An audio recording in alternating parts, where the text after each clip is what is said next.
할렐루야, 우리 하나님을 찬송합니다. 하나님께서 오늘 또 우리에게 하루를 허락하여 주시고 우리의 심장이 뛰게 하시고 우리에게 생명을 연장시켜 주시고 이 땅에 살게 하셨습니다. 우리가 이 땅에 사는 동안 날 구원하신 우리 구주 예수님을 기뻐하고 경배하고 영광 돌리며 하나님 기뻐하시는 삶을 살아야 되는 줄로 믿습니다.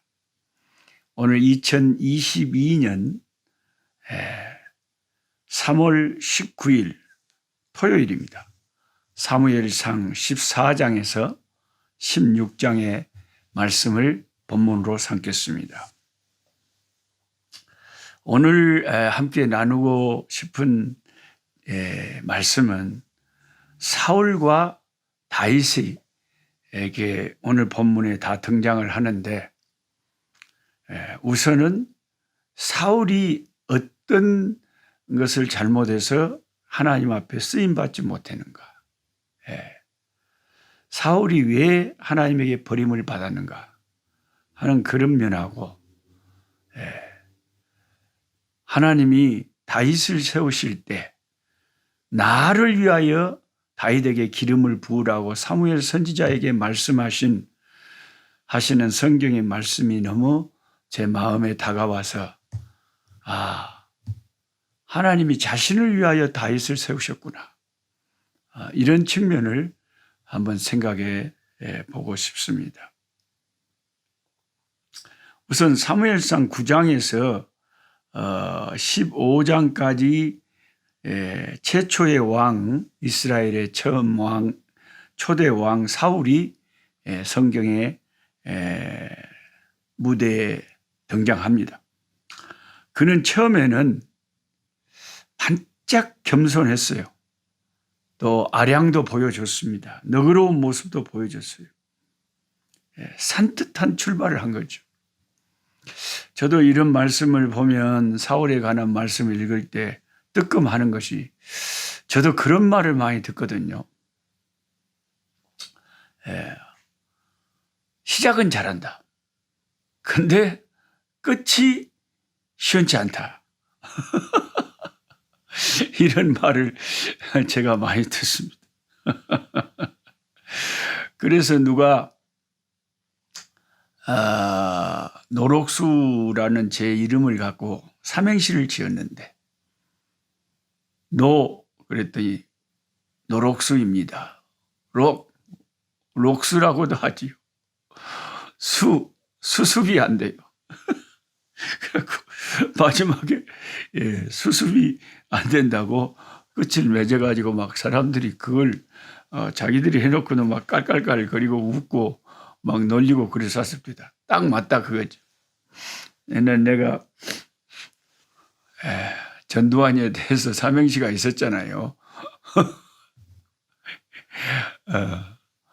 그러니까 전두환, 저는 머리가 없어요. 두 발이 없다는 거지. 환장하겠어요. 그런 거 재미있는 세상 사람들이 지금 삼행시를 지었거든요. 노태우에 대해서는 노태우입니다. 태우라고도 하죠. 우습죠. 그 사람의 그 특징을 잘 잡아가지고 사람들이 삼행시를 짓는데, 저는 수습이 안 된다. 그러니까 처음에는 뭐든지 잘하는데 끝이 별로 매듭을 잘 못 짓는다, 그런 단점이 있다는 거죠. 사람마다 다 장점이 있고 단점이 있지 않겠습니까? 그래서 사울이 그랬단 말이죠.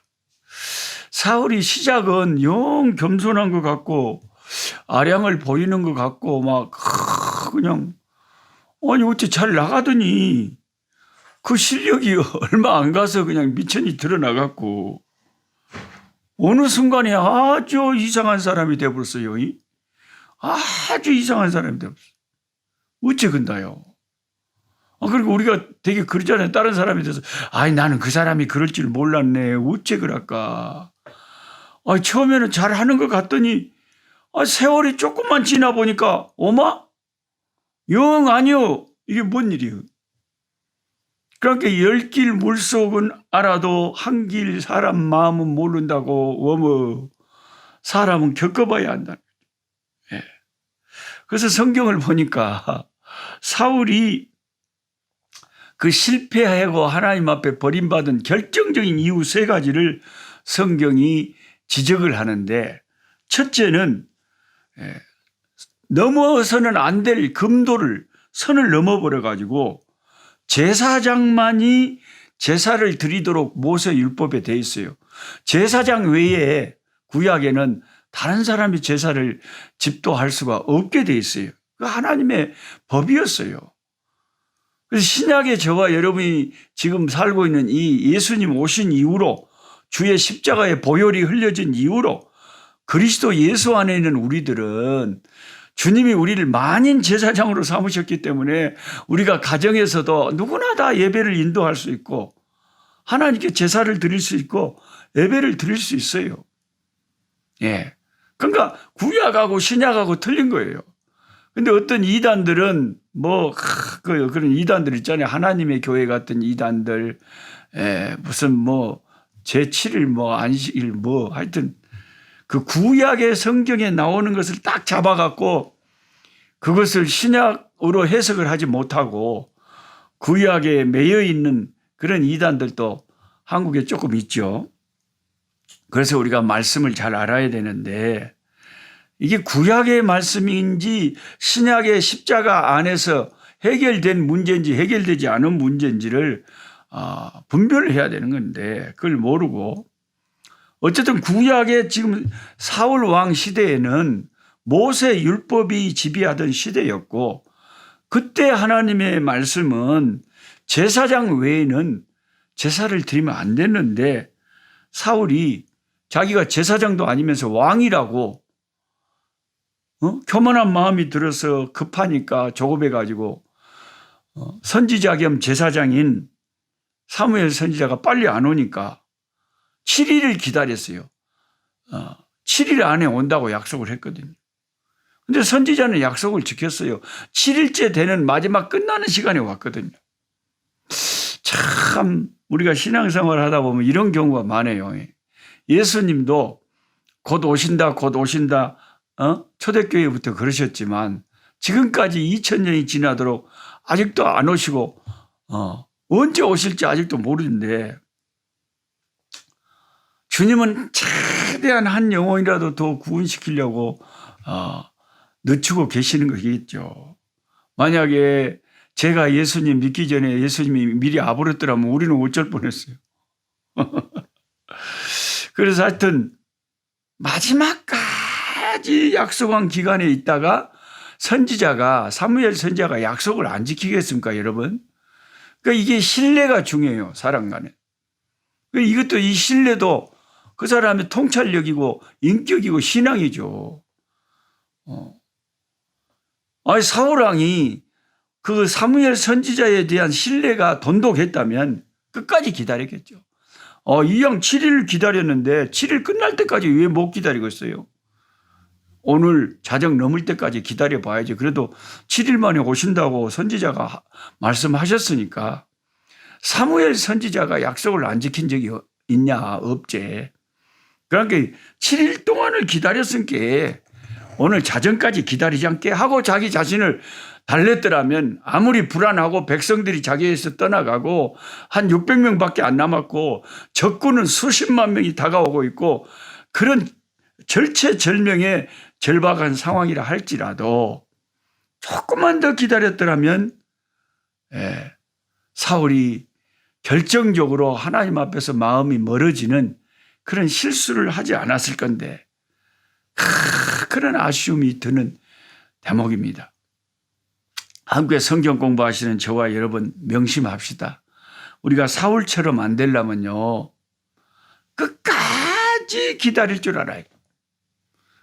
이양 시방까지 예수님을 이렇게 믿어왔는데, 아따 예수님 믿어도 막 성경에는 다 된다고 다 써져 있지만 실제로 신앙생활 해본 게 아무리 기도를 해도 안 되는 것은 안 되더만. 안 되는 건 안 되죠. 왜냐하면 하나님의 뜻대로 되는 것이지 그게 세상의 역사나 내 인생살이가 내 기도대로 내 생각대로 내 소원대로 되는 건 아니기 때문에 하나님의 절대 주권 속에서 모든 인생이나 나라나 사회나 가정이나 다 이런 것이 이루어지기 때문에 내 뜻대로 안 되는 게 많죠. 그런데 내 뜻대로 안 되더라 그래갖고 실망해가지고 성경을 저버리고 말씀의 신뢰를 저버리고 하나님 섬기는 것을 멀리하고 그냥 실망해갖고 내 마음대로 살면 거기가 결정적으로 하나님 앞에 그런 부분이 쓰임받지 못하는 사울 왕과 같은 모습이 된다는 거죠. 이왕 여기까지 예수님 믿었으니까 끝까지 믿으면 안 되겠습니까? 죽을 때까지 끝까지 하나님 내 눈에 아무것도 안 보이고 내 뜻대로 안 돼도 살아계신 하나님이 어련히 알아서 하시겠거니 모든 것이 합력하여 선을 이룰 줄 믿습니다 하고 하나님을 신뢰하고 끝까지 하나님 섬기고 기다리고 참고 견디고 중간에 포기하지 말고 그러는 것이 이 사울 왕의 첫 번째 실수에서 우리가 배워야 되는 것입니다. 사무엘이 마지막 순간에 나타나서서 왕이 망령되이 행했다 그랬잖아요. 아주 노망된 짓을 했다 이거죠. 그러니까 우리가 끝까지 기다려야지 하나님 말씀이 아닌데 내 생각대로 환경이 그러니까 상황이 그러니까 어쩔 수 없다 하고 말씀을 범해버리는 것, 이것이 하나님 앞에 쓰임받지 못한 원인이 된다. 두 번째 사울의 잘못은 불순종이었죠. 이게 사무엘상 오늘 15장의 말씀을 보면 하나님이 아말렉과 그 모든 사람, 재산, 그 모든 걸 다 진멸을 해버리라고 그랬어요. 아깝기는 하죠. 우리 인간의 생각으로는. 닭이나 소나 짐승이나 그 아름다운 나무나 좋은 건물들이나 사람들도 또 종으로 삼으면 좋고 여러 가지로 다 아까운데 하나님이 다 진멸해버려요. 짐승까지. 그런데 우리 인생은 하나님의 섬기는 하나님의 백성들은 내 생각에 이것이 아깝든지 말든지 하나님의 말씀에 순종하여 사는 게 그게 진짜 신앙이에요. 하나님을 섬긴다고 하면서 말씀을 알면서도 말씀은 그렇지만 그래도 그러면 안 되지 하고 내 마음대로 살아버리는 것은 그게 잘못된 신앙이라는 거예요. 사울이 그랬단 말이죠. 자기가 생각할 때는 이게 아깝거든. 하나님이 다 없애라고 했는데 남겨놨어요. 그래가지고 하나님이 뭐라고 했습니까? 네가 하나님의 말씀을 버렸기 때문에 그 선지자를 통해서 하신 말씀이 당신이 하나님의 말씀을 버렸으므로 하나님도 당신을 버렸습니다. 그러면서 순종이 제사보다 낫다 그랬죠. 그 남겨놓은 이유를 사울은 핑계를 대기를 하나님 앞에 제사 드리는 데 쓰려고 그랬거든. 하나님이 원치도 않은 것을 제사 받는 걸 좋아하겠어요? 그가 하나님 말씀에 순종하는 것이 예배보다 더 중요하다는 거죠. 예배 드리러 나오기 전에 실컷 하나님 말씀대로 안 살다가 와서 예배 드리고 나서 하나님 나 예배 드렸죠? 하면 그 예배가 하나님이 볼 때 무슨 의미가 있냐 그 말이에요. 예배를 드릴만 하도록 살고 와서 예배를 드려야 예배가 의미가 있는 거고 예배를 드리고 났으면 예배를 드린 사람답게 살아야 예배가 의미가 있는 거지. 예배는 예배고 내 맘대로 살아버리고 그러면 그 예배 드림이 무슨 소용이 있냐 그 말이에요. 시방. 그 다음에 세 번째로는 사울이 실수한 것이 무당을 찾아간 겁니다. 신접한 여인을 찾아갔어요. 우리도 가끔 시험에 들면요. 그 무당이나 아주 그 영험하다는 무당이나 찾아가서 깝깝한게 한번 물어볼까? 아니면은 내가 예수 믿는 사람인지 그 신들이 무당이 안가 모르는 거 한번 가서 확인자 해볼까? 진짜 하나님의 영이 지금도 나와 같이 계시는가? 이런 여러 가지 생각이 들어가지고 자칫 잘못하면 우리가 교회에 다니는 사람 20%가 10명 중에 2명은 점쟁이한테 찾아간 경험이 있다 그런다.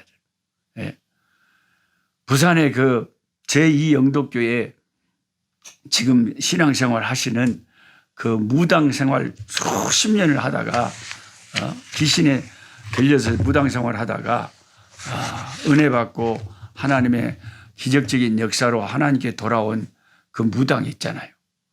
그 무당 했던 분 이야기를 직접 들어보니까 자기 단골 손님의 20%가 교회 다니는 사람이다. 아니 내가 다른 사람한테 그런 말을 들었으면 에이 사람들이 과장해서 하는 말이겠지. 그렇게 제가 생각을 하고 무시를 해버릴 건데 실제로 그 무당을 25년 동안 한 그 성도님이 나한테 그렇게 직접 이야기를 한다니까. 내가 직접 들은 이야기단께요. 그 무당했던 분이 10명 중에 2명 자기 손님 중에 교회 다니는 사람들이 온다는 거예요. 교회 다니면 깝깝하다 이거죠. 왜? 안 가르쳐준 게. 신학자들이 좀 어려운 용어로 더 에클립스 오브 가드라고 하나님의 일식이라고 그렇게 표현을 했는데요. 어떨 때는 하나님이 안 계신 것처럼 가만히 침묵을 해버리고 막 악인들이 처처해서 횡행을 하고 막 그런데도 하나님이 가만히 침묵하고 계시니까 답답하죠. 자기 딸이 40살이 다 돼가는데 이게 시집을 갈지 안 갈지 답답하겠죠. 근데 귀신 들린 사람한테 가서 물어보면 점쟁이는 돈만 주고 가서 한번 시원하게 가르쳐줘 버리거든. 틀리든지 맞든지 가르쳐줘 버리거든. 그러니까 아이고 이거 뭐 틀릴 때도 있고 맞을 때도 있겠지만 맞으면 아따 영험하다 그러고 틀리면 막 그냥 하여튼 뭔가를 알고 싶은 것이 인간의 욕구예요. 그러니까 사울 왕이 신접한 여인을 왕인 줄 알면은 이스라엘에서는 신접한 여인을 모세 율법에 허락을 하지 않거든요. 다 신접한 여인들 무당짓 하는 자는 다 죽여라고 했거든요. 그러니까 왕의 그 신분을 위장하고 평민으로 가장해가지고 그 신접한 여인을 찾아가서 그 죽은 사무엘 선지자 영하고 어떻게 접신을 해가지고 내 전쟁이 이제 내가 나갈 건데 내일 전쟁에 나갈 건데 우리가 이길지 질지 좀 알려달라는 선지자의 음성을 듣고 싶다는. 아무리 기도해도 하나님 말씀하시지 않고 물어볼 만한 선지자도 없으니까 답답해서 신접한 여인을 찾아갔는데 성경은 그 일 때문에 사울과 그 자식들이 전쟁터에서 그 다음날 목숨을 잃는 비극이 벌어졌다라고 말합니다. 하나님께서 정말로 싫어하는 것이 여러 가지가 있지만 그중에 제일 싫어하는 게 우상 숭배. 하나님 외에 다른 신을 가까이 하는 것.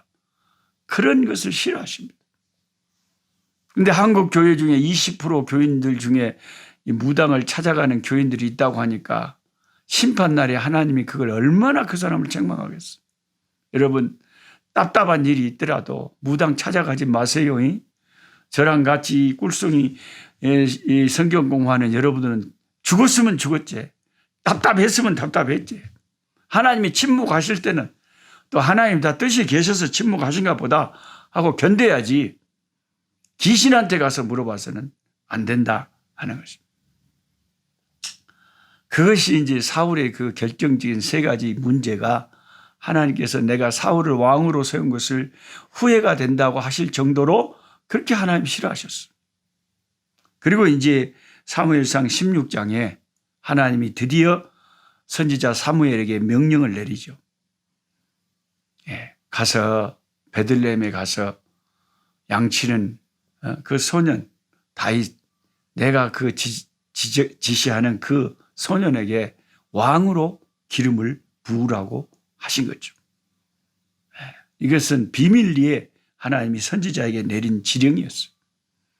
근데 그 하나님의 그 왕으로 기름 부으라고 하는 말씀 중에 나를 위하여 하는 말씀이 사무엘상 16장 3절에 있어요. 여러분 그런 말씀을 보고 밑줄 동글뱅이를 탁 쳐놓으세요.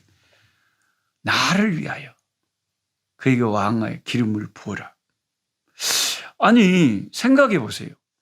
다윗이 왕으로 소년한테 기름 부음 받는 것은 하나님을 이해한다기보다는 다윗 자신에게 자기 영광이죠. 자기 영광이죠. 가문의 영광이죠. 왕으로 기름 부음을 받는 게 한 무명의 양치는 소년이 그게 어떻게 물론 하나님을 이해한 것도 되시겠지만 사실 가만히 생각하면 인간적으로 다윗을 위해서는 너무나 큰 영광이지 않습니까? 그런데 하나님이 나를 위하여 그를 왕으로 세우라 그러신 거예요. 여러분, 이 말씀을 저는 참 제 마음에 깊이 새겨두고 있습니다. 여러분, 우리가 자식이 있는데 자식이 학교에서 1등이 나갔고 저도 그런 기억이 납니다. 어려서 벌교 상강중학교 다닐 때 처음으로 1등이 났어요. 그때는 너무 전교생을 막 운동장에 세워놓고 교장 선생님이 1등 난 학년별로 1등 난 사람 불러가지고 상도 주고 막 장학금도 주고 그랬거든요. 그 장학금을 받아가지고 납부금을 다시 돌려줬거든요. 벌교장을 보고 있는 엄니한테 학교 마치자마자 그 봉투를 갖고 와서 엄니 손에 쥐어주면서 엄니 나 1등 났어. 학교에서 장학금 줬어. 납부금 도로 돌려줬어. 엄니 나 짜장면 사줘. 그 엄니가 그렇게 기뻐하고 행복해하던 모습이 눈에 선합니다. 우리 아들 전교에서 1등 났다. 아들이 전교에서 1등 나면 아들이 영광이죠. 근데 부모가 그렇게 좋아하는 거예요. 부모가 그렇게 좋아해요. 똑같은 거예요. 좋은 왕이 이스라엘에 세워지는 것은 이스라엘의 축복이고 이 왕이 왕된 것이 다윗의 축복이지만 하나님의 입장에서 생각해 보면 좋은 왕이 세워지는 것은 하나님을 위한 일이다. 하나님의 위한 일이고 하나님의 기쁨이 되는 거예요. 그래서 하나님은 다윗을 내 마음에 합한 자라고 그렇게 기뻐하고 좋아하셨어요. 그러니까 저와 여러분이 하나님을 섬기면서 하나님이 우리를 쓰시는 것이 우리에게는 영광이고 축복이지만 하나님에게도 기쁨이 되는 거예요. 저는 제 핸드폰 처음에 딱 켜면은 우리 손자 엘림이 사진이 쫙 나와요. 특히 엘림이 어렸을 때 그 쬐깐했을 때 얼마나 귀여웠는지 몰라요. 고사리 같은 손으로 장난감 만지고 있는 그게 그렇게 귀여웠어요. 그 사진을 저는 항상 제 배경 사진으로 딱 가지고 있어요. 보기만 해도 흐뭇한 미소가 그 손자를 보는 그 할아버지의 미소가 절로 지어져요. 그러면서 하나님도 나를 보시면 이렇게 좋아하실까? 내가 하나님에게 기쁨이 될까? 이런 생각을 해보는 거예요. 여러분을 하나님이 보시면 하나님 입가에서 미소가 싹 지어질까요? 아니면 사울왕처럼 아이고 하나님이 고개를 살레살레 흔들까요? 네, 그것이 참 우리가 하나님 잘 섬기면 내가 복을 받아서 나도 좋지만 하나님도 좋다. 이것을 기억하시기 바랍니다. 하나님 아버지, 오늘 또 하루를 주시고 살게 해주시고 하나님의 말씀과 함께 기도와 함께 하나님 의지하면서 하나님 바라보면서 살 수 있도록 해주셔서 감사합니다. 주님 없이 세상에서 잘 되는 것이 저희들에게 무슨 의미가 있습니까? 또 주님과 함께 주님을 위해서 세상에서 당하는 어려움과 고난은 우리에게 큰 의미가 있고 영원한 또 상급이 되고 아버지 하나님 우리의 영광이 되는 줄 믿습니다. 주님과 함께 사는 삶이 우리에게는 의미가 있습니다. 인생의 의미를 예수님 때문에 우리는 찾게 되었습니다. 하나님 감사합니다. 그리고 우리 꿀송이 보이학큐티 함께하는 그 가정 10년 오늘 또 이 말씀을 같이 나누는 모든 종들에게 위로하여 주시고 힘주시고 사울왕같이 하나님에게 버림받지 말고 다윗왕처럼 하나님이 기뻐하는 하나님의 기쁨이 되는 사람들 되게 해 주시옵소서. 아버지 하나님, 우리 꿀송이 아버지 이 조회수가 하루에 한 800명 정도 얼마 전까지 늘 됐었는데 요즘은 하루에 한 1000명 정도가 조회를 합니다. 한 1000명 정도가 실시간으로 매일 하루에 함께 성경 공부를 한다는 것이 갑자기 200명이 어디서 불어나는지 모르겠지만은 참 감사합니다. 이 말세에 성경 공부하는 사람들이 계속해서 하나님께서 붙여주심으로 더 많아질 수 있도록 우리 주님 우리 꿀송이 보약 큐티에도 은혜를 베풀어 주시옵소서. 감사하며 예수님의 이름으로 기도드리옵나이다. 아멘. 약한 자 힘주시고 강한 자 바르게 주한 자 정케하니 주님의 뜻이라.